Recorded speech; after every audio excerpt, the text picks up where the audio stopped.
Não deve haver reserva de vagas a partir de critérios raciais, seja na educação ou no serviço público, mas são bem-vindas experiências baseadas em critérios sociais objetivos, como renda ou escola de origem. A Folha é contra as cotas raciais. Eu também. Concordando ou não, siga a Folha, porque ela tem suas posições, mas sempre publica opiniões divergentes.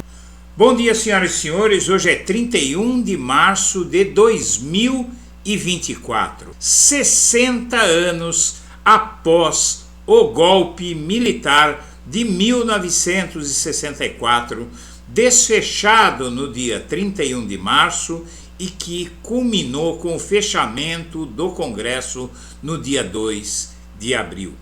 O que você acaba de ver é uma propaganda do jornal Folha de São Paulo de 10 anos atrás, 2014. Nesta data, às 8 da manhã, o Blog da Cidadania publicou um microdocumentário que mostrava como foi que a ditadura militar voltou ao cenário no país a partir das manifestações de 2013, quando a extrema-direita se aproveitou de uma manifestação burra da esquerda por 20 centavos contra o governo petista de São Paulo, do Fernando Haddad, tomou as ruas, expulsou a esquerda, trouxe o Bolsonaro para o centro do palco e, um ano depois, no 50º aniversário do golpe militar de 1964, foi às ruas reproduzir a Marcha da Família com Deus pela Propriedade. Essa Marcha da Família, ela foi o estopim do golpe de 1964. Minha amiga, meu amigo, a Folha de São Paulo, a mídia brasileira, a extrema-direita, todos os conservadores de centro e de extrema-direita sempre viram as cotas que eles chamam de raciais, como se seres humanos tivessem raças, né? Que raça quem tem é cachorro e cavalo, não ser humano. Somos todos uma espécie só, sem raça, somos todos iguais, só o que muda de um para outro é a pigmentação da pele e alguma feição facial, alguma coisa de estatura mínima em termos de espécies. Mas eles acham que há raças e segregam raças. Segregam raças dizendo que favorecer a ascensão dos negros, que apesar de serem maioria esmagadora no Brasil, são privados do ensino superior, vivem na pobreza, vivem na miséria, são alvo da violência, são alvo de tudo que há de mais injusto neste país, só pela pigmentação da pele e pela herança escravagista deste país, que foi o último ao abolir a escravidão. Mas aqui nós vamos começar a ver que após esses 10 anos que transcorreram de 2014 para cá, quando foi feita essa propaganda, a mídia continua racista, continua direitista e continua atacando as cotas nas universidades para negros e afrodescendentes sob argumentos que já se provaram mentirosos, que não têm qualquer fundamento, e agora um estudo mostra que isso está acontecendo, continua acontecendo da mesma forma que na ditadura. Uma reportagem do jornal Folha de São Paulo mostra que a ditadura ela era contra a igualdade racial e dizia que não havia racismo no Brasil. E hoje a mídia continua batendo nessa tecla do racismo. Aqui você vê um editorial do jornal Folha de São Paulo, publicado, veja só, dia 6 de março de 2024, neste mês, com a mesma tese daquela propaganda que você acabou de ver. Cotas sociais não raciais, heteroidentificação carece de objetividade, renda é o critério mais correto. Essa é a tese de que não há racismo que impeça os negros de chegarem nas universidades, apesar de que todos sabemos que os filhos dos brancos, em grande parcela, mesmo dos brancos mais pobres, frequentam escolas particulares com recursos melhores, têm mais bens culturais, né? Bens culturais, que me disse essa expressão foi uma reitora, subreitora de graduação da UFRJ, e ela me explicou que o que mais dificulta a ascensão dos negros na educação é a falta de bens culturais. Viagens, museus, coisas que precisa ter dinheiro para fazer, cinema, teatro, não é? Tudo isso são bens culturais, enciclopédias que não precisa mais, mas tem internet boa em casa para pesquisar, não é? E esses bens culturais são mais difíceis conforme a pessoa vai ficando mais pobre. E quando a pessoa vai ficando mais pobre, ela vai ficando mais morena. Isso é o que acontece no Brasil.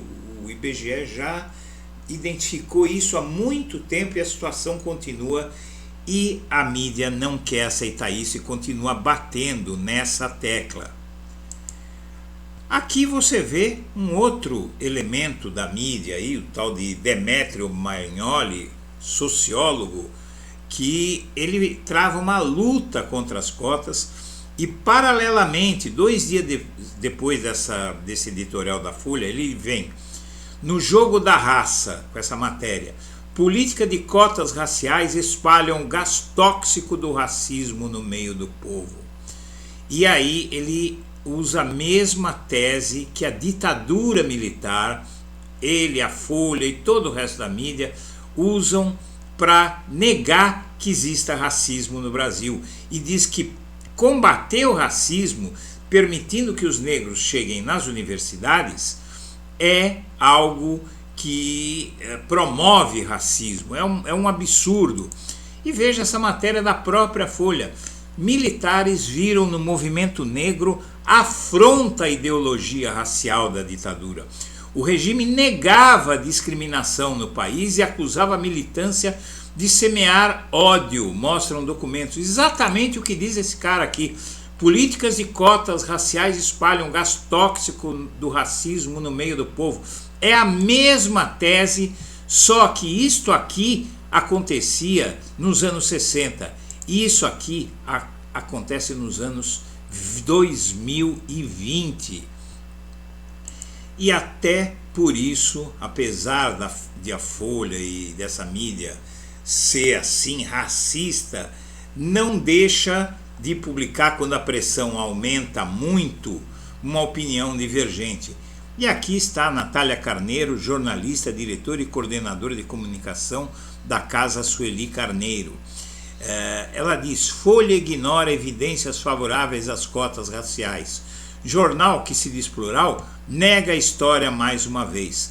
Na quinta-feira, pela 8ª vez, a Folha publicou um editorial, Cotas Sociais Não Raciais, explicitando sua posição ideológica sobre as cotas raciais, negando os evidentes resultados positivos da política em curso para as universidades públicas e toda a sociedade.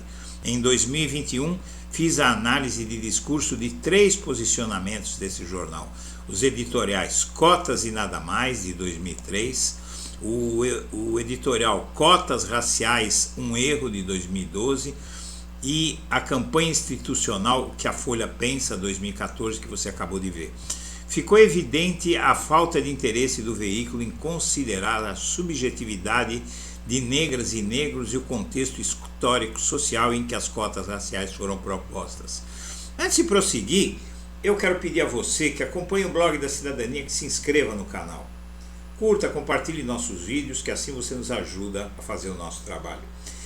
Comecemos com dados objetivos. Veja bem, em primeiro lugar, cotas, minha amiga, meu amigo, são uma invenção dos comunistas norte-americanos. Sim, as cotas surgiram nos Estados Unidos e vigem até hoje em vários estados, porque foi a fórmula que eles arrumaram para combater um problema igual. E hoje você vê os negros nos Estados Unidos em uma situação muito melhor.